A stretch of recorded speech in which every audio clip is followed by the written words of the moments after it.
नमस्कार। मेरे इस चैनल में आप सभी का बेहद स्वागत है।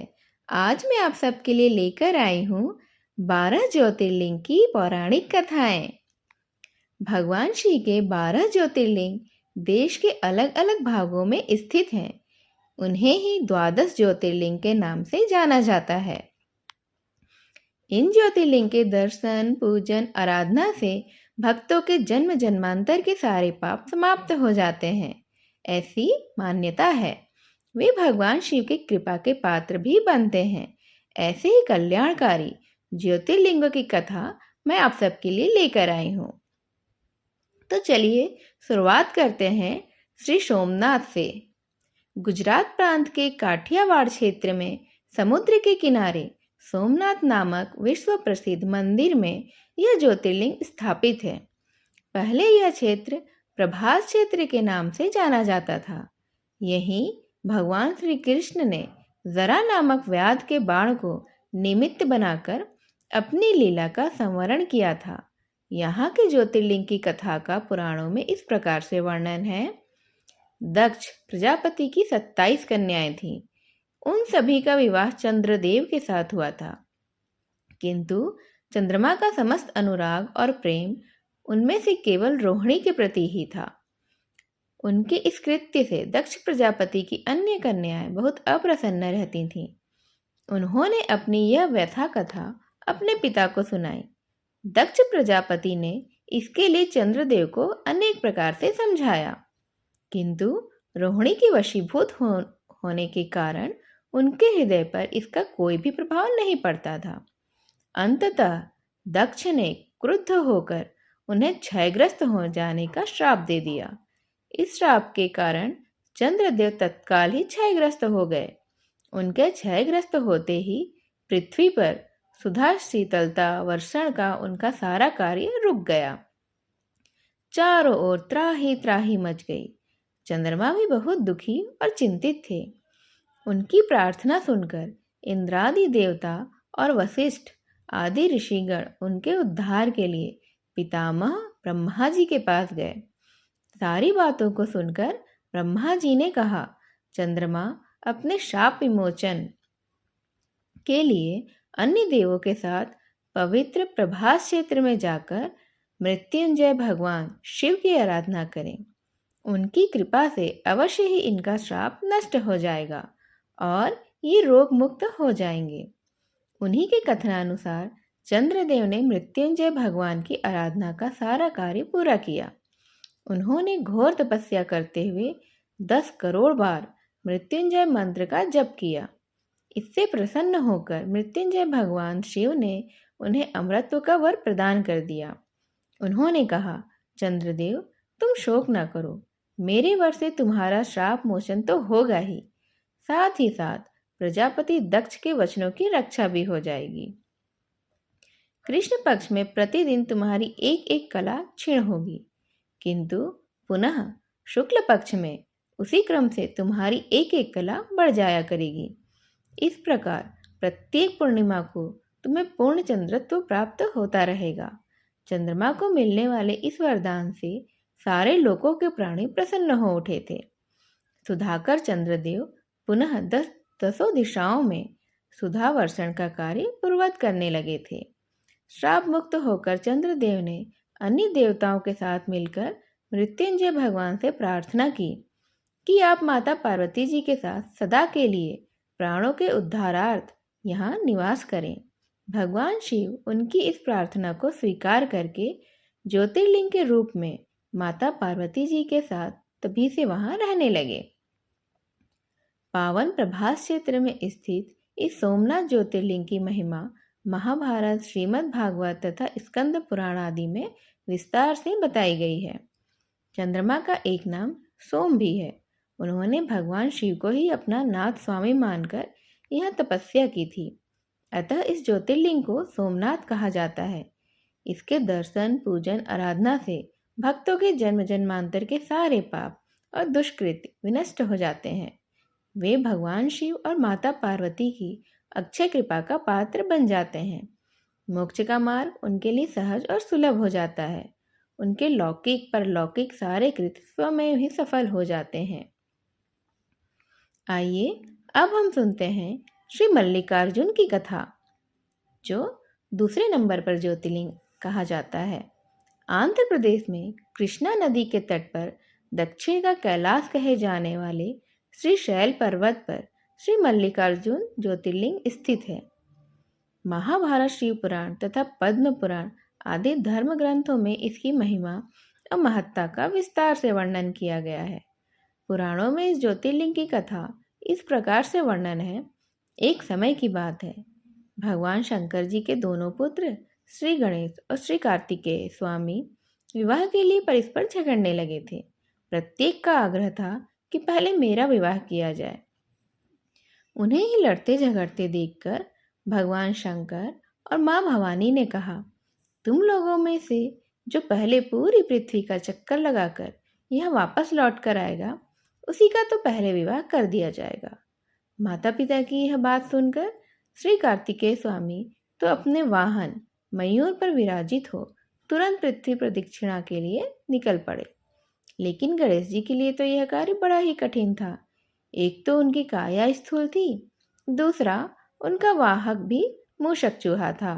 भला वे दौड़ में स्वामी कार्तिकेय की बराबरी किस प्रकार कर पाते। लेकिन उनकी काया जितनी स्थूल थी, बुद्धि उसी के अनुपात में सूक्ष्म और तीक्ष्ण थी। उन्होंने अविलंब पृथ्वी की परिक्रमा का एक सुगम उपाय खोज निकाला। सामने बैठे माता पिता का पूजन करने के पश्चात उनकी 7 प्रदक्षिणाएं करके उन्होंने पृथ्वी प्रदक्षिणा का कार्य भी पूरा कर लिया। उनका यह कार्य शास्त्रानुमोदित था। पित्रोश्च पूजनम कृत्वा प्रक्रांतिं च करोति यः तस्य वै पृथ्वीजन्यं फलं लभवति निश्चितम। पूरी पृथ्वी का चक्कर लगाकर स्वामी कार्तिकेय जब तक लौटे तब तक गणेश जी का सिद्धि और बुद्धि के नाम वाली 2 कन्याओं के साथ विवाह हो चुका था और उन्हें क्षेम तथा लाभ नामक 2 पुत्र भी प्राप्त हो चुके थे। यह सब देखकर स्वामी कार्तिकेय अत्यंत रुष्ट होकर क्रौंच पर्वत पर चले गए। माता पार्वती वहां उन्हें मनाने पहुंची। पीछे पीछे शंकर भगवान वहां पहुंचकर ज्योतिर्लिंग के रूप में प्रकट हुए और तब से मल्लिकार्जुन ज्योतिर्लिंग के नाम से ही प्रख्यात हुए।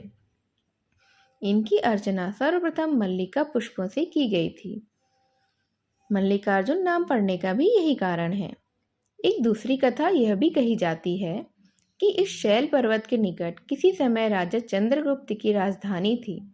किसी विपत्ति विशेष के निवारणार्थ उनकी एक कन्या महल से निकलकर इस पर्वतराज के आश्रम में आकर यहाँ के गोपों के साथ रहने लगी। उस कन्या के पास एक बड़ी ही शुभ लक्षणा सुंदर श्यामा गौ थी। उस गौ का दूध रात में कोई चोरी से दूह ले जाता था। एक दिन संयोगवश उस राजकन्या ने चोर को दूध दोहते देख लिया और क्रुद्ध होकर उस चोर की ओर दौड़ी। किंतु गौ के पास पहुंचकर उसने देखा कि वहां शिवलिंग के अतिरिक्त तो और कुछ नहीं है। राजकुमारी ने कुछ समय पश्चात उस शिवलिंग पर एक विशाल मंदिर का निर्माण कराया। यही शिवलिंग मल्लिकार्जुन के नाम से प्रसिद्ध है। शिवरात्रि के पर्व पर यहाँ बहुत बड़ा मेला भी लगता है। इस मल्लिकार्जुन शिवलिंग का दर्शन, पूजन और अर्चन करने वाले भक्तों की सभी सात्विक मनोकामनाएं पूर्ण हो जाती हैं। उनकी भगवान शिव के चरणों में स्थिर प्रीति हो जाती है। दैहिक, दैविक, भौतिक सभी प्रकार की बाधाओं से वे मुक्ति पाते हैं। इस तरह से श्री मल्लिकार्जुन ज्योतिर्लिंग की कहानी भी यहीं खत्म होती है। अब हम सुनते हैं श्री महाकालेश्वर ज्योतिर्लिंग की कथा। यह परम पवित्र ज्योतिर्लिंग मध्य प्रदेश के उज्जैन नगर में है। पुण्य सलीला क्षिप्रा नदी के तट पर स्थित उज्जैन प्राचीन काल में उज्जैनी के नाम से विख्यात था। इसे अवंतिकापुरी भी कहते थे। यह भारत की परम पवित्र सप्तपुरियों में से एक है। महाभारत, शिव पुराण एवं स्कंद पुराण में महाकाल ज्योतिर्लिंग की महिमा का पूरे विस्तार के साथ वर्णन किया गया है। इस ज्योतिर्लिंग की कथा पुराणों में इस प्रकार से वर्णित है। प्राचीन काल में उज्जैनी में राजा चंद्रसेन राज करते थे। वह परम शिव के भक्त थे। एक दिन श्रीकर नामक एक 5 वर्ष का गोप बालक अपनी माँ के साथ उधर से गुजर रहा था। राजा का शिव पूजन देखकर उसे बहुत विस्मय और कौतूहल हुआ। वह स्वयं उसी प्रकार की सामग्रियों से शिव पूजन करने के लिए ललायित हो उठा।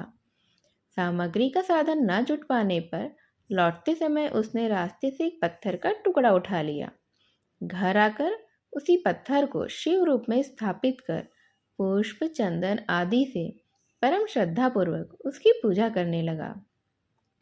माता भोजन करने के लिए बुलाने आई, किंतु वह पूजा छोड़कर उठने के लिए किसी भी प्रकार से तैयार ही नहीं हुआ।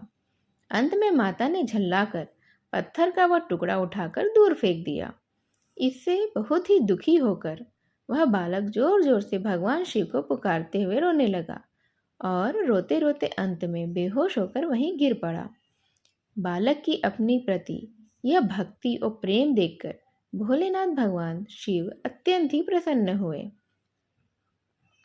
बालक ने जैसे ही होश में आकर अपना नेत्र को खोला तो उसने देखा कि उसी के सामने एक बहुत ही भव्य और अति विशाल स्वर्ण और रत्नों से बना हुआ मंदिर खड़ा है। उस मंदिर के अंदर एक बहुत ही प्रकाशपूर्ण भास्कर तेजस्वी ज्योतिर्लिंग खड़ा है। बच्चा प्रसन्नता और आनंद से विभोर होकर भगवान शिव की स्तुति करने लगा। माता को जब यह समाचार मिला तब दौड़कर उसने अपने प्यारे लाल को गले से लगा लिया। पीछे राजा चंद्रसेन ने भी वहां पहुंचकर उस बच्चे की भक्ति और सिद्धि की बड़ी सराहना की। धीरे धीरे वहां बड़ी भीड़ जुट गई। इतने में उस स्थान पर हनुमान जी प्रकट हो गए और उन्होंने कहा, मनुष्यों, भगवान शंकर शीघ्र फल देने वाले देवताओं में सर्वप्रथम है। इस बालक की भक्ति से प्रसन्न होकर उन्होंने इसे ऐसा फल प्रदान किया है जो बड़े बड़े ऋषि मुनि करोड़ों जन्म की तपस्या से भी प्राप्त नहीं कर पाते हैं। इस गोप बालक की 8वीं पीढ़ी में धर्मात्मा नंद गोप का जन्म होगा। द्वापर युग में भगवान विष्णु कृष्णावतार लेकर उनके वहां तरह तरह की लीलाएं करेंगे। हनुमान जी इतना कहकर अंतर ध्यान हो गए। उस स्थान पर नियम से भगवान शिव की आराधना करते हुए अंत में श्रीकर गोप और राजा चंद्रसेन शिव धाम को चले गए। इस ज्योतिर्लिंग के विषय में एक दूसरी कथा इस प्रकार कही जाती है। किसी समय अवंतिकापुरी में वेद पाठी तपोनिष्ठ एक अत्यंत तेजस्वी ब्राह्मण रहते थे।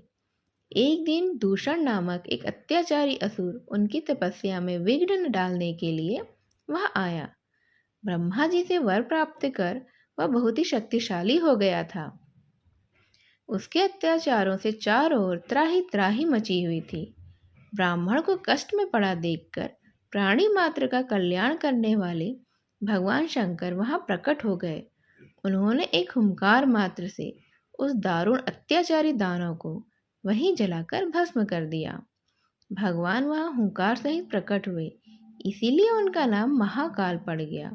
इसीलिए परम पवित्र ज्योतिर्लिंग को महाकाल के नाम से जाना जाता है। और इस तरह से महाकाल ज्योतिर्लिंग की यह कहानी यहीं समाप्त होती है। अगली कहानी है श्री ओमकारेश्वर की। यह ओमकारेश्वर ज्योतिर्लिंग श्री ममलेश्वर ज्योतिर्लिंग के नाम से भी जाना जाता है। यह ज्योतिर्लिंग मध्य प्रदेश में पवित्र नर्मदा नदी के तट पर स्थित है। इस स्थान पर नर्मदा की 2 धाराओं में विभक्त हो जाने के कारण बीच में एक टापू सा बन गया है।